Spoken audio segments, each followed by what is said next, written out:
بعد میں آنے والا رکوع میں کس طرح جائے۔ چنانچہ اگر کوئی شخص جماعت کے ساتھ نماز پڑھنے کے لیے مسجد میں آیا تو دیکھا کہ امام رکوع میں ہے، تو آنے والا شخص کھڑا ہونے کی حالت میں تکبیر تحریمہ یعنی اللہ اکبر کہہ کر اگر موقع ہے تو دوبارہ اللہ اکبر کہہ کر رکوع میں چلا جائے، اور اگر موقع نہیں ملا تو دوبارہ اللہ اکبر کہے بغیر رکوع میں جا سکتا ہے،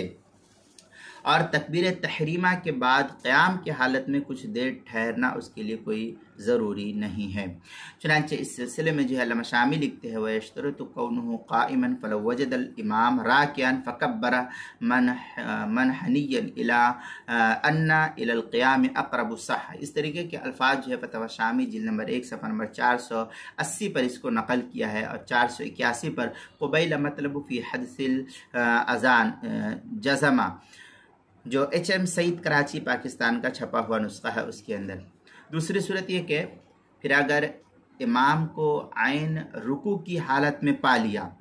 اور رکوع میں شریک ہو گیا تو یہ رکعت اس کو مل گئی، خواہ اس رکوع میں جانے کے بعد فوراً ہی رکوع سے امام نے سر کو اٹھا دیا ہو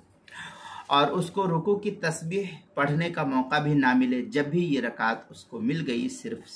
امام کے ساتھ رکوع ملنے کی وجہ سے، ابھی کوئی تسبیح پڑھے یا نہیں پڑھے اس سے کوئی فرق نہیں پڑتا۔ اور اگر ایسا ہوا کہ اس کے رکوع میں پہنچنے سے پہلے امام رکوع سے اٹھ گیا تو ابتدا صحیح ہو جائے گی، لیکن یہ رکعت اس کو نہیں ملے گی۔ امام کے سلام کے بعد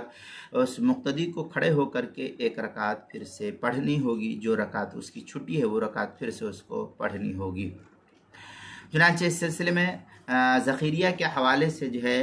نقل کیا حلبی کبیری کے اندر، وفی الذخیرہ قال وان سوا ظہرہ فی الرکوع یعنی حال کون الامام راکعا صار مدرکا ای لتلک الرکعہ قدر علی التسبیح او لم یقدر۔ اس طریقے کے الفاظ جو ہے حلبی کبیری کی صفحہ 305 صفت الصلاح جو سہیل اکیڈمی لاہور کا چھپا ہوا نسخہ اس کے اندر۔ اسی طریقے سے جو ہے